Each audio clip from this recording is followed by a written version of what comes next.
The subject that we are going to talk about today is a subject that I have heard debated in the halls of great yeshivos very vigorously and stridently.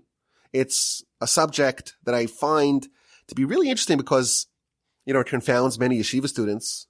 It's hotly contested and debated and discussed in like the yeshiva environment, but I've really never heard it discussed anywhere else. So that's kind of interesting. But I find the subject itself to be very compelling, and it's going to provide a lot of food for thought. Think of it as almost like applied faith. The Hebrew word for this is bitachon, faith or reliance on God. And there's something very unusual, and it's discussed by all the commentators on the Torah. We might have mentioned it briefly in the broadcast, but we're going to discuss it at length right now. And that is the subject of Joseph's reliance on God. The Parsha begins. It's at the end of 2 years, the events of last week's Parsha, where Joseph had his cellmates, the two disgraced ministers of Pharaoh, and they each have a dream, and he successfully interprets the dreams, and he tells the butler, you are going to be restored to your post.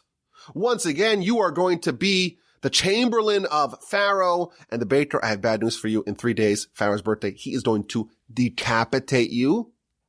And then Joseph tells the butler, please, when you are restored to Pharaoh's good graces, don't forget about me. Remember me. Invoke me before Pharaoh and get me out of this place. I've been here for 10 years already. I am innocent of any crime. Help me once you are restored to Pharaoh's confidence. Get me out of here. And the last verse of last week's Parsha says that after the butler was restored, he forgot about Joseph completely and he didn't remember him. And now it's 2 years later, and Pharaoh himself has two very disturbing dreams. And suddenly the butler's going to say, whoa, I forgot all about this, but there was this dude, this Hebrew, this young slave named Joseph, who was very adept at interpreting the dreams. Maybe he can help you, maybe he can help Pharaoh. And that, of course, begins the story of Joseph's renaissance and transformation into viceroy of Egypt. But why was there a 2-year delay? So the Midrash at the beginning of our Parsha, and this is quoted by Rashi at the end of last week's Parsha, we discover something stunning. The butler forgot Joseph. Joseph really perhaps could have been saved at the very beginning, so to speak, of the butler's time back with Pharaoh. But because Joseph relied too heavily on the butler and not enough on God, therefore he was punished to have to spend 2 more years in prison before he was restored, before he was saved and rescued. In fact, the commentators tell us that Pharaoh for 2 years was having this dream, and therefore it could have been the very day that the butler was restored. That's when Pharaoh started his dreams, and just every morning he forgot his dreams. And the reason why he forgot his dreams and it wasn't so disturbed as a result of those dreams is only because Joseph had to spend 2 years in prison. He had to be punished because of his over-reliance on the butler and insufficient reliance on God. This is just an amazing thing. Joseph is in prison. He's in prison for a crime he did not commit. He's been there for 10 years. And you imagine the prison in Egypt is not quite like, the prisons that we have here in the West, where you have, color TV and ping pong tables and access to the library. I'd imagine it was very, very difficult and painful to be in prison. And Joseph, like anyone, would try to get out of there, get out of the hellhole, the misery of the jail that he was in. And now he sees someone who's about to go right next to Pharaoh and to speak to him every day. So Joseph does what everyone else would do. Joseph tells the butler, please do me a favor. Use your influence or your capacity, your proximity to Pharaoh to help me. And that, our sages tell us, that is why Joseph had to spend 2 more years in jail.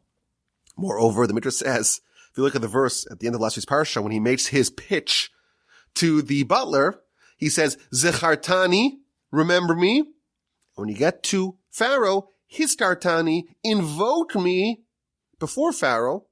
And because Joseph said 2 words to the butler to try to get the butler to help him, and he relied on the butler to a certain capacity in these 2 words, as opposed to relying on God, that's why he suffered 2 years in jail, 1 year for every word. That's what Rashi tells us. That's what the Midrash tells us at the beginning of our Parsha. Now, to us, this seems to be really excessive and harsh punishment. Simple reliance on the butler, on a human, as opposed to sufficient reliance on God that results in 2 years in the slammer. This is amazingly harsh. And some of the commentators, of course, add the principle that's found many places in Jewish literature, that the righteous are judged by God with a higher standard. They're judged with the harshness of a hair's breadth. There's very little wiggle room.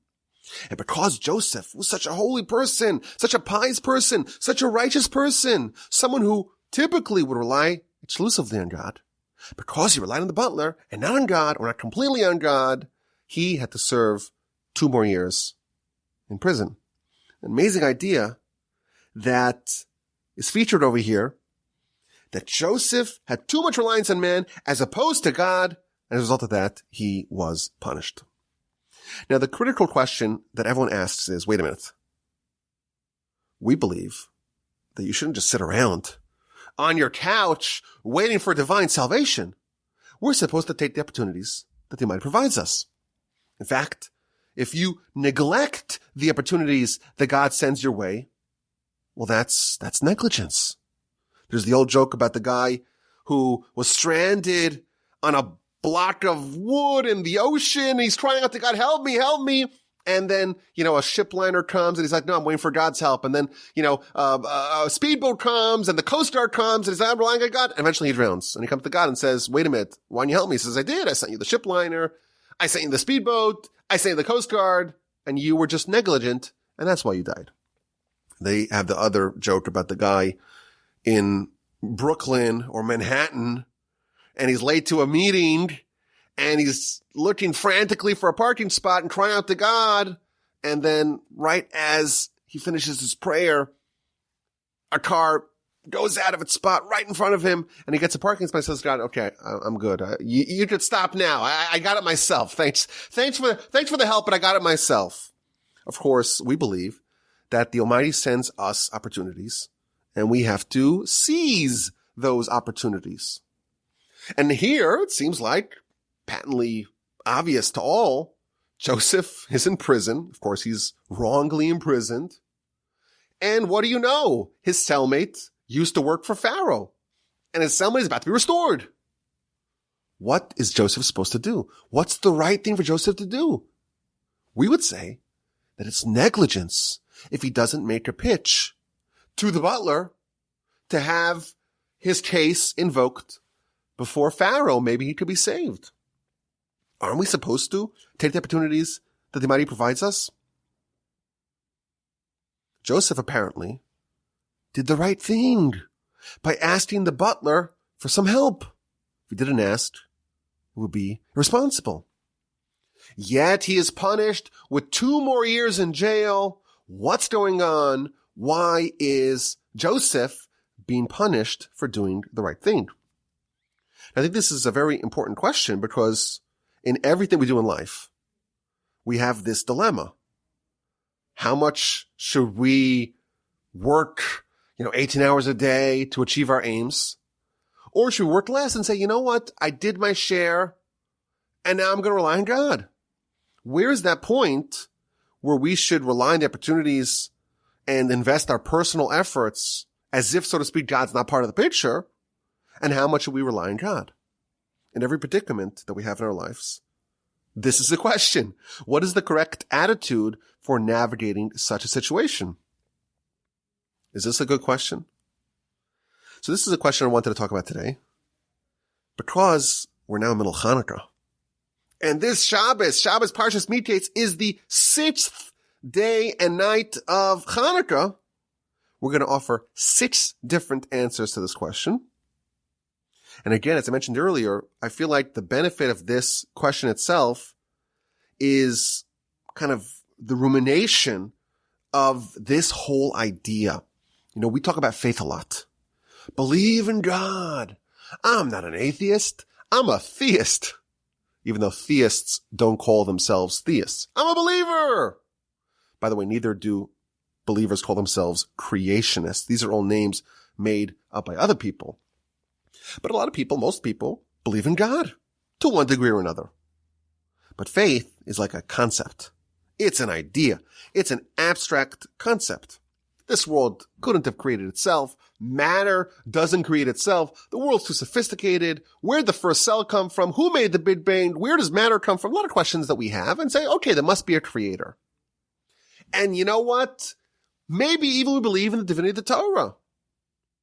But faith in God, faith in Torah, that is one level. And then there's the applied faith. When you start living your life differently because of this reality, that is called applied faith. That's called bitachon. That is reliance on God. The subject today of Joseph, relying on the butler too much, insufficiently relying on God, is a subject of applied faith. So let's begin our journey to 6 answers for the 6th night of Hanukkah, which is this upcoming Friday night. Let us begin. So the first idea I heard from my grandfather, and he says something very interesting. Joseph's behavior was appropriate.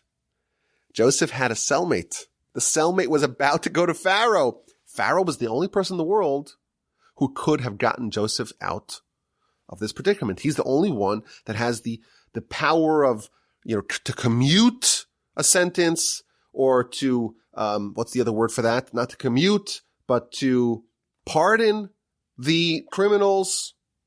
And Joseph did the right thing by asking the butler. But the problem is that Joseph, again, relative to his righteousness, Joseph shouldn't have relied on the butler. Meaning, when we do something, we invest our efforts in pursuit of a certain goal. What you do, your behavior, should be different than what you're thinking. Meaning, Joseph acted appropriately by requesting from the butler some help. That was appropriate. But in his head, he should have recognized that whatever help I get, from whichever source I get it, ultimately, my salvation comes from God. When you plant in the ground, you put a seed in the ground, you're doing work, right? You're investing. Yeah, I need food. Well, there's going to be hopefully a nice harvest this year. We need food for our family. So let's plant some grain. Let's plant some fruit trees so we have food. You put the seed in the ground. That is your effort. But ultimately, you recognize that the results, the yield comes from God. We're trained, again, this is advanced faith. This is applied faith. We're trained to recognize that everything that happens in the world, there's no independent force called nature. It's all the Almighty. And that's how a person of advanced faith interfaces with the world. Everything that happens is ultimately the will of the Almighty and a gift from God. And therefore, Joseph's behavior was proper. However, in his mind, perhaps he relied too much on the butler for help. And even when the butler would help, you have to recognize this from God. And therefore, when you asked from the butler for some help, the appropriate thing is to recognize that ultimately it's only God who can help you. One of the commentators actually pointed out, if you look at Joseph's request, the precise words that he asked of the butler, he said, maybe you will save me from my misery, from my predicament. The truth is, whatever happens to you, it's ultimately God pulling the strings. The people are just the puppets in the hands of the Almighty. And you know what? If God uses the butler as a messenger, that's great. Joseph should have asked for help, but ultimately he should have recognized that salvation came from God. Because he didn't do that, at least not sufficiently, he was punished with 2 years of imprisonment. One idea. A second idea I heard in the name of Rabbi Rozovsky as follows. This is very clever. Joseph interprets the dreams of the butler. And he tells him, in 3 days, it's going to be Pharaoh's birthday, and he is going to go through the list of his estranged servants, and he's going to see your name, and he is going to restore you to your post. And then Joseph says, when you get there, do me a favor, help me out of here. When does Joseph ask the butler for some help? He asks him right after he interprets the dream. He interprets the dream and says, in 3 days, you're going to get out of here. And therefore, in 3 days, please help me, give me a boost, get me out of here as well. What about that day, the following day? What about the 2 days before the last day that the butler is together with Joseph? By Joseph asking the butler, this is a little of a subtle point, by Joseph asking the butler to help me when you get out, he is implying that there was no way to get out right now or tomorrow. It's only 3 days from now when the butler is out. That's the only time that I can leave. Meaning, Joseph should have asked the butler, but he should have asked him right before his release. Asking him earlier implies that there was no way out outside the butler, and therefore he was punished because a person who has true faith in God always believes that no situation is too dire and too helpless. In fact, there's a saying that we say all the time, even if there's a sharp knife on your neck, you're about to be executed, you never give up hope. Because you know what? The Almighty is ultimately in charge of everything, and nothing can happen against his will. And therefore, by Joseph failing to recognize this particular idea, failing to recognize that salvation can come even before the butler is released, he was punished. Very interesting idea. Let's go on to answer number 3. Joseph, indeed, was appropriate in requesting help from the butler. The butler is sent by God. There's nothing wrong in asking for help. But he asked twice. If you look at his request, he says, remember me, and then he says, invoke me before Pharaoh. For someone like Joseph, someone like that should always be cognizant of the fact that the Almighty is ultimately running the show. That is what is expected of someone like Joseph. And you know what? You have to do your due diligence. You have to put in your effort. You have to try to help yourself as well. Otherwise, it would be negligent. But the minimum that's required is trying to do one bit of effort. Asking once, that will be sufficient for someone of the gargantuan, titanic faith that Joseph had and demonstrated. Someone like that, asking once of the butler for help is sufficient. He would execute, so to speak, his responsibilities, due diligence. He would not be negligent because he asked after all, and that would be appropriate. When he asked twice, that is an indication of too much reliance. He relied excessively on the butler, and for that, he was punished. Potentially, again, we're offering answers, but I think these ideas, each one of the ideas shows us at least the whole concept, their notion of people taking faith so seriously that it actually changes how they behave and the choices they make and the reality of the existence of God and the providence of God, that he's involved in your life and he's trying to help you. And he's aware of your situation and has all the power. That is something that I think is always worthy to think about and to ruminate upon. A fourth potential answer comes from the concept of the golden rule of Jacob. If you study Jacob's life, you see that he is demonstrating in every one of his challenges, he's demonstrating a golden rule of how exactly to navigate this question. You have a problem. You have a danger. You have an obstacle. You have something upcoming that's very perilous. What do? Jacob always teaches us that what you do is you invest your efforts and then you add prayer. So a couple of weeks ago, we read in Parsha Vayishlach, Jacob is about to encounter his brother Esav, who has very nefarious intentions for their reunion.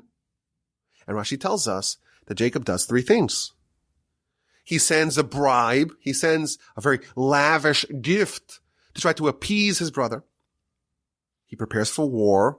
He has that contingency plan as well. Separates the camp into two. If it comes down to war, let us be as prepared as we possibly can. And finally, he prays. After he does the requisite effort, he prays. That is the golden rule of Jacob. In our Parsha as well, so of course the brothers go down to Joseph, and he toys with them a little bit, accuses them of being spies, and then he says, when you come back, you got to bring Benjamin with you, and he takes Shimon as a hostage. And the brothers come back to Jacob, and Jacob says, no way, I'm not going to give you Benjamin. And Reuben tries to intervene, and Judah tries to intervene, and things get so bad, the famine gets so harsh, he finally relents.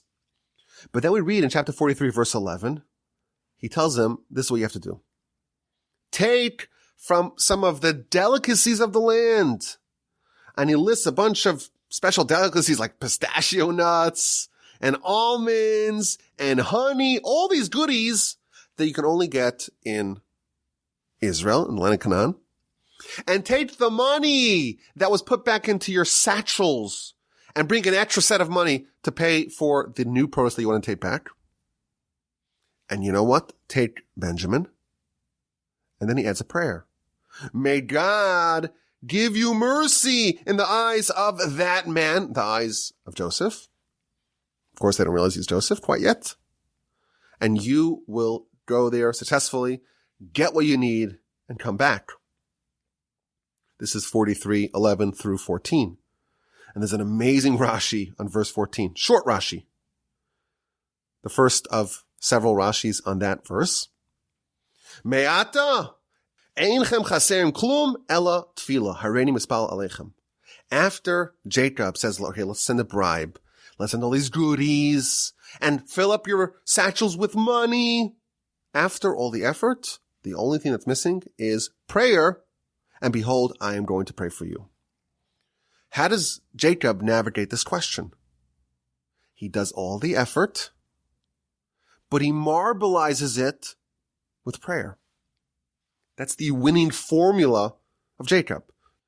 You do the effort, you do the investment, and you mix in prayer and reliance on God. There is no indication that when Joseph asked the butler for help, he added the prayer. He did the efforts perhaps without the prayer, and maybe that is why he made a mistake. He relied on the butler too much. He didn't pray sufficiently. Okay, approach number 5 is, I think, where it gets a little bit more subtle. Listen to this.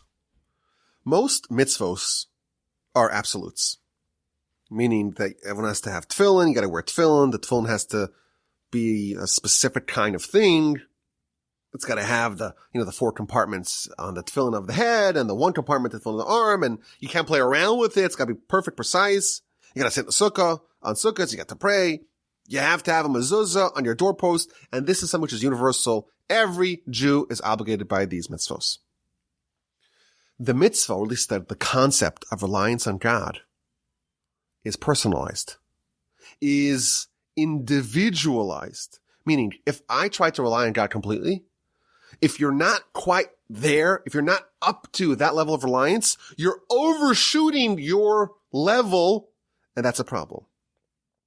Reliance on God doesn't mean that, I'm going to rely on God, but I'm so terrified. I'm so scared. What if it doesn't work? Reliance on God means that I actually rely on God as if this was the power and might of Uncle Sam. It's like a T-bill. You rely on it completely. Reliance on God means that you can't possibly be scared. You're in a problem. You're in danger. Let me just rely on God. if you're still terrified, if you're still shaking, that is not called reliance on God. Reliance on God means to rely on him with the same degree of certainty that he's going to help you, the same degree as if when you turn the tap, you are certain it's going to yield water. You're as sure in it as the fact that you know tomorrow the sun will rise in the east.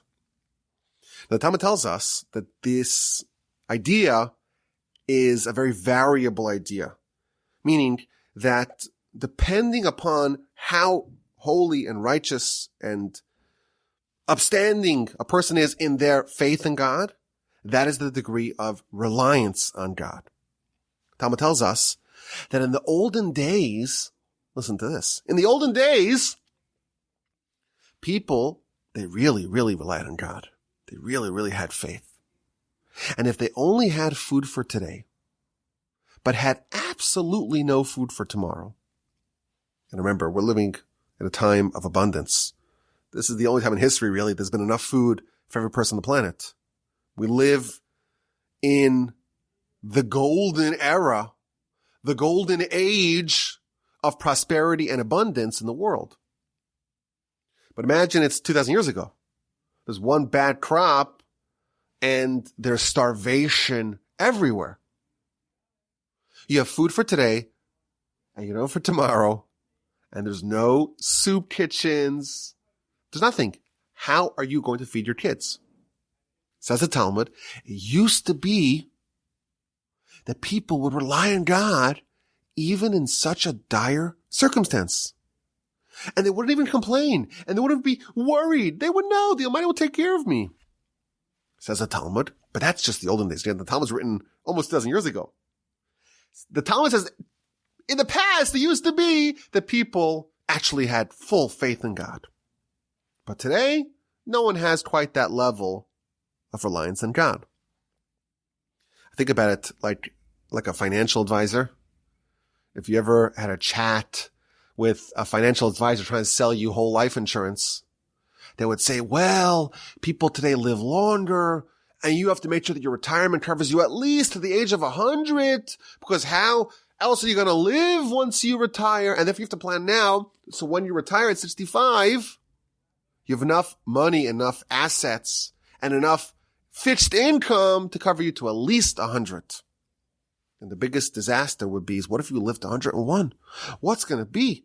Or God forbid, you make it to 108. What's going to be? How are you going to cover yourself? And now you're 25, you're 35, and you're worried about what's going to be when I hit 100 and I run out of my retirement. That's an example of someone who has zero reliance on God. It's the complete polar opposite of the people in the olden days who had no food for tomorrow, and they were calm. They might take care of me. What am I worried about? Where exactly between those two we fall? We have to find the sweet spot. Maybe you have to have enough assets or a plan for the next year, and that's enough. What happens after that? The Almighty will take care of it for me. Something will happen. Something will come up. We'll be okay. For others, they say, I only have a year. I only have a rainy day fund for a year. That's not enough. I need to have at least 5 years. And only then can I be calm and okay. And they have someone else who says, well, I have to at least a 10-year plan. At least a 10-year plan, or else I can't sleep at night. I'm so worried. If you don't have reliance on God, it's very hard to be calm. It's very hard to be at ease, at peace, equilibrium. It's very hard. How do you get married? What's going to be? All these new expenses. What if I don't like this person anymore? How do I know? I'm such a small person. I can't possibly know everything. How can I have children? Children are so expensive. It's so expensive to raise a child through the age of 18, to pay for their college and to pay for their childcare and all the sports camps and all that, and food and clothing. How can you have any children? So a lot of people, they do is they wait till they have enough money to have a child. The concept of reliance on God, he's not going to send you a child without sending you the means to pay for it. But that idea is foreign to most people. The Talmud tells us that when the Almighty sends you a child, he is sending you his child. It's not your child, it's his child. A pet peeve here. Whenever people ask me, how many children do you have? I always respond, I'm responsible for my children. They're not mine. I don't own them. They're owned by God. I am the steward. I'm in charge. I gotta make bedtime and pay their tuition. It's my responsibility to raise them well, but they're not my children. They're the Almighty's children. If the Almighty's going to send you one of his children, he's not going to send you the means to pay for it. Says the Talmud, when the Almighty sends you a child, he also sends you a little satchel of gold to help pay for it. That is an idea of reliance on God. But again, depending upon how serious a person is about their relationship with the Almighty, that determines how much they actually rely on God. And Joseph is not held to our standards. In fact, if you look at the Midrash that criticizes Joseph, if you read it really carefully, it adds another wrinkle to this idea. It starts off by saying, praiseworthy is the man who relies on God. Says the Midrash, who is that talking about? Who is the paragon of reliance on God? Ze Yosef. This is Yosef. This is Joseph. And then it says, well, let's criticize him because he did not rely on God. It seems to contradict itself. On one hand, who is the person who we could praise? Ashri Hagever, praiseworthy is the man, Asher Sam Hashem Iftacho, who relies on God. And who's that? That's Joseph. Joseph is the man who relies on God. Nevertheless, he is criticized for his excessive reliance on man. This is the answer. This idea is not a universal idea. We're talking about Joseph here. For someone who typically was so reliant on God, who was always cognizant of God, who always understood that the Almighty is manipulating his world, orchestrating his world, coordinating his world to make sure that he's bringing him to where he needs to bring him to. For someone like Joseph, who is at such a high level, such a high standard, he shouldn't have asked for any help. Joseph is not like us. Let's not compare ourselves to Joseph. Joseph is one of the most important people in our history. One of the most important figures, of course, in the Torah. One of the great heroes of all time. That's Joseph. For someone like that, he should have had the highest level of reliance on God. Just like Talmud says, in the olden days, when people were holier and more righteous, they had more reliance on God. And that's the Talmud talking about, the temple era, the first temple, the second temple era. Joseph is one of the tribes of Jacob and the father of two tribes, one of the most important people of our history, one of the absolute giants of faith in God. For someone like that, he should not have relied on the butler at all. Again, that's not a standard that we can stand by or we're going to be held to. Because again, this is very individualized. For someone like Joseph, he should not have relied on the butler completely. And that's why he was punished. And finally, the final approach is as follows. This I saw in the comments of Rabbi Moshe Feinstein. He says that this case is a little bit different than every other case. Of course, under normal circumstances, you're in a problem, you're in a dilemma, you're in a predicament, you have a situation, you have to find a solution. What does that mean? It means, of course, reliance on God, but also means doing your share, doing your due diligence, investing the requisite effort as if God's not part of the picture. That's what you have to do. You have to do what it takes. But here, it's different. Why? Here, Joseph should have known that the Almighty is already taking care of him. After all, Joseph has these cellmates who show up after 10 years. Joseph's, again, been in jail for 10 years before they showed up. They show up, and they have these dreams, and he reconciles the dreams, and he knows that this butler was brought to his cell in jail, worked for Pharaoh, about to go back to working for Pharaoh. Joseph knows that the Almighty is sending him some help. Once the Almighty already sends you help, then you don't rely on anyone else. Meaning, if it wasn't clear yet that the Almighty was already on the case, Joseph should have done whatever it takes, should have written those letters, petitioning, starting a change campaign. They have these like change.org, I think it is. You try to start a movement, get public awareness. That's all okay. But once you see the Almighty's already taking care of you, He's sending you someone. It's obvious what's happening. He's sending you someone to get to know you, to see who you are, and then He's going to go right back to Pharaoh. The Almighty's already on your case. And once the Almighty already starts tending to your case, He's already on it. At that point, it will be inappropriate to reach out to any other source for help. Again, under normal circumstances, you have to do what's required. But here it's different. The Almighty is already solving the problem for you. Don't help Him solve it. He's already got it.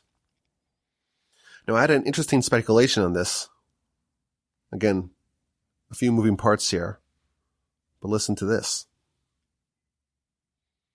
There's a concept featured a few places in Genesis that compares the 22 years that Jacob was separated from his father, Isaac, to the 22 years that Joseph was separated from his father, Jacob. Of course, Jacob, he left Isaac and he went to Haran and he married, well, he started off marrying Leah and then Rachel and the other two wives, had 12 children, spends 20 years there, all the chicanery and trickery of Laban, hightails, absconds out of there in the middle of the night, comes back to Canaan. He spent 20 years with Laban. And then along the journey, he stops at various places and stops in Sukkos and stops in Shechem. And it takes him 2 years from when he leaves Laban, from when he departs from Haran until he arrives back to Isaac. So if you do the math, Jacob is separated from his father for 22 years. Rashi, of course, tells us that it was actually 36 years, but 14 of those years he was studying Torah. When he studied Torah, for that, it's different. It's a separate account. So there's 14 years, studies Torah. That is not counted in the account. But 22 years he was separated from his father and not studying Torah. And therefore, he was punished for it. Because he was away from his father for 22 years, he's going to be punished the same way. Your son Joseph, you're not going to see him also for 22 years. So Joseph is kidnapped, sold as a slave at the age of 17. He arrives in front of Pharaoh, is coronated at the age of 30. And there's 7 years of plenty, plus 2 years of the famine. And then finally he reunites with Jacob in Esri's Parsha at the age of 39. So 17 to 39 is 22 years, exactly 22 years. Because Jacob was separated from his father for 22 years, that's why Joseph was separated from his father for 22 years. That is an idea featured many places. The Talmud talks about it, Rashi talks about it in a bunch of places, etc. But listen to this. We're talking about Joseph having an extra 2 years tacked on to his sentence. So if you do the math, what would have happened had Joseph not relied on the butler? Well, then he would have gotten out 2 years earlier. And then he would have met his father 2 years earlier. It would have been only a 20-year period where he was separate from his father.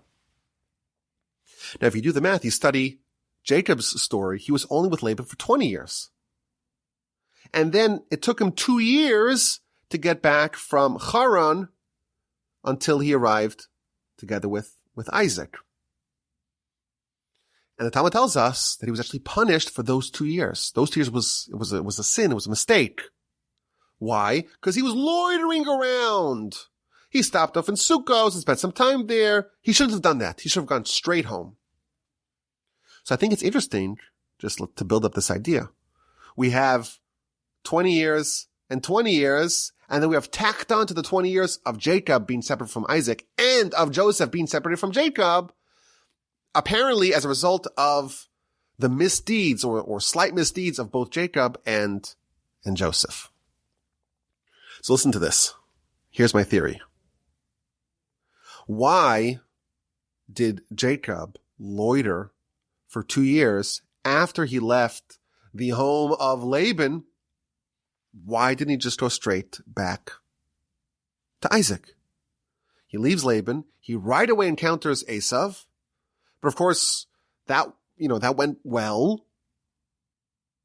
Esav ultimately was ingratiated by Jacob, and it passed without a hitch. It went flawlessly. All of Esav's plans were tabled. Okay, so go straight home. Make it only a 20-year separation from your father. Why does he spend some time in Sukkot, 18 months there, and some other time in Shechem? Go straight home.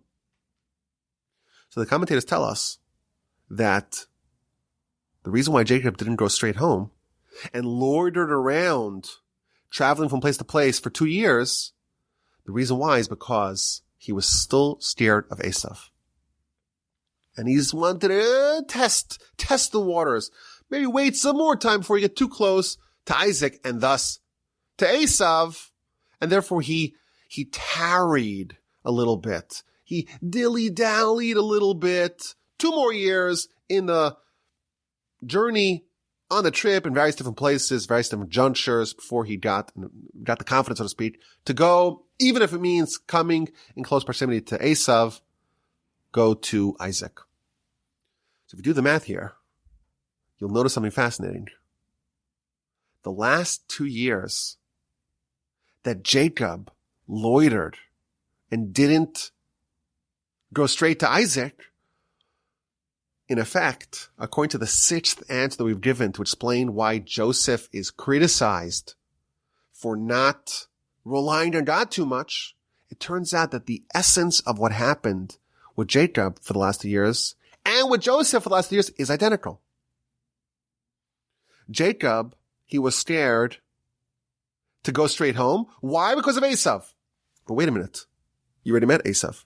Remember? You met him. You sent him all that cattle and flocks and all that. And you bowed down 7 times and you met him. And then, maybe he had some nefarious intentions, but ultimately he didn't do anything bad to you. And then he said, let's go together. He said, no, I'll go myself. You were scared of Esav, but the Almighty already spared you from that. When someone was already spared from a problem by God, then it's inappropriate for someone to say, let me do my due diligence, let me do my effort, my investment, let me do it, let me behave as if God is not present. That maybe is okay in other circumstances, in other situations. But when God already solved your problem, don't solve the problem for him once he already solved it from you. That is the reason why Jacob loitered for 2 years. And according to what we're saying now, it's the exact same reason why Joseph, the same flaw, so to speak, that was represented by Jacob, that is in fact rooted in Joseph's extra 2 years of separation from his father. Both was a particular lack of reliance on God. When God already navigates you past an obstacle, from then on, you needn't rely on anyone else. But regardless, I think this subject is an interesting one to ponder. Of course, we have faith. We believe in God. But this is much more than that. This means to live your life as if that is actually true. As if you have a loving Father who loves you more than any other human in the world, who is a billionaire. Maybe that's not so impressive anymore. Who's a trillionaire. Who's the best physician, who has all the solutions to all your problems. And you know what? Maybe there is a Goldilocks zone. It's an individualized thing. Too little of your own effort, well, that's negligence. Too much of your own effort, that's a lack of faith and reliance on God. You have to find a happy spot in the middle. For every person, maybe that point is different. But regardless, I think it is an important thing to ponder. We must rely on the Almighty and not too much on ourselves let's not make the same mistake as Joseph. Of course, Joseph is on a different level, but conceptually, let's take this idea to heart. Okay, let's get to the sweet, exquisite insight. So in our Parsha, it's the end, so to speak, of the period of dreams. We had, of course, last week's Parsha, the dreams of Joseph and the dreams of the butler and the baker. And now we have the 2 dreams of Pharaoh. And these dreams are all prophetic. Now, the Talmud tells us in the book of Brachos, page 57b, there are 5 things that are a 60th. What does it mean, 5 things that are a 60th? 60th, 1 out of 60, is the volume of non-negligibility. I don't know if that's actually a word, but something, once you have 1 out of 60, that 1 is not negligible. If it's 1 out of 61, well, that's not enough. That might be quite, depending on what the situation is, but that might be, in fact, negligible. So whenever the Talmud wants to use the term of something being substantial and non-negligible, it says 1/60th. So there are 5 things that are 1/60th. Fire is a 60th of hell. And honey is a 60th of manna. And Shabbos is a 60th of Olam Haba. And sleep is a 60th of death. And a dream is a 60th of prophecy. So what does this mean? A dream is a 60th of prophecy. So I think, simply put, it means that, well, if you have a dream, it's not quite prophecy, but you see things about the future.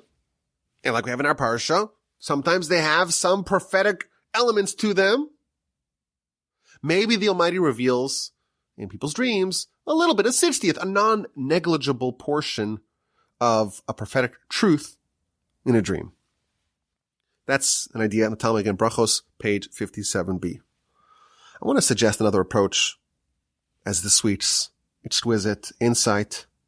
And again, I want to make this very clear. This is speculation. I'm not sure that this is correct. I want to speculate.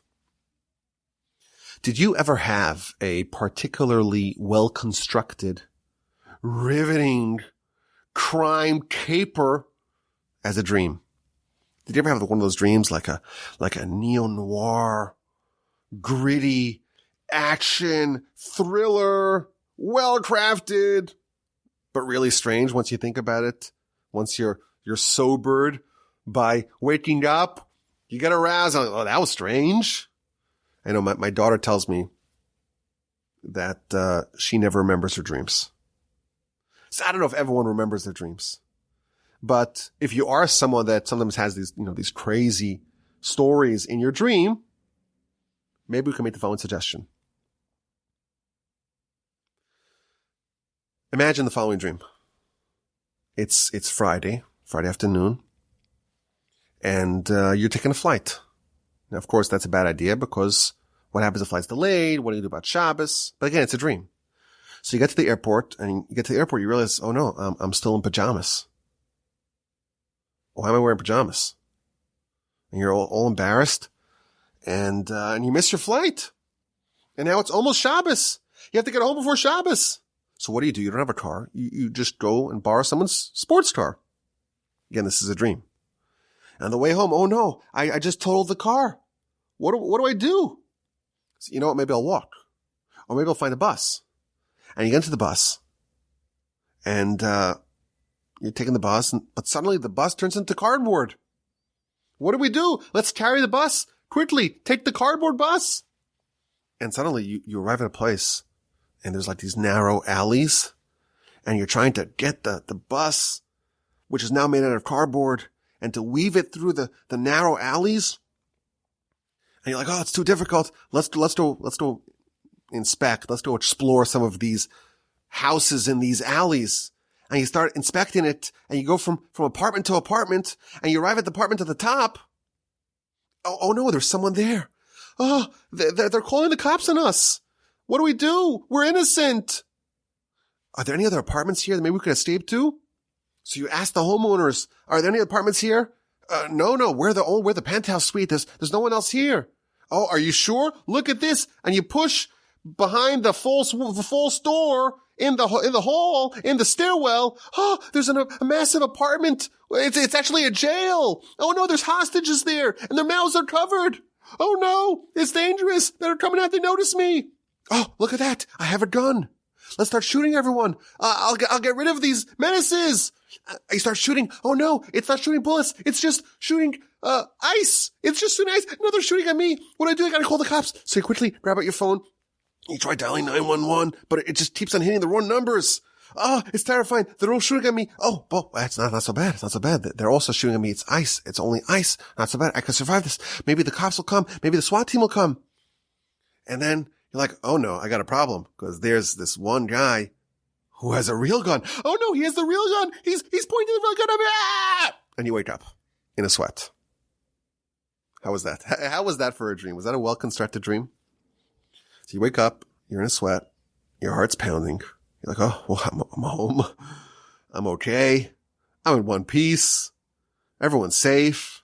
You go check your whole family. Everyone's home. Everyone's sleeping in their bed. Whew, that was just a dream. Wow. Is that a good job of describing some of the styles of your dream? I don't know. Maybe you have different kinds of dreams than me. But I've been reliably told people have some crazy dreams like that. What happens now? You wake up. Your heart's pounding. You try to construct the story back in your mind, and it makes no sense. And you're like, wait a minute, what? I borrowed someone's sports car, and then the bus turned into cardboard, and then they were shooting ice, and there was hostages. Once you're up, once you're awake, you realize it was totally implausible. Everything was off. It was so real to you. Seconds ago. Your heart's still pounding. Even now that you're up, your heart's still pounding. But at the time, you were sure it was real. And you ask yourself the question, how did I think it was real? Didn't I notice that everything was off? It's so obvious to me now that it was just an illusion. But mere seconds ago, I was sure it's real. Again, my heart's still pounding. But it was all fake. It was all an illusion. Our life, we're told, in the liturgy we say it on Rosh Hashanah Kippur, it's an idea that's found in many places. Our life is like a dream. Your soul is real. Your soul is actually you.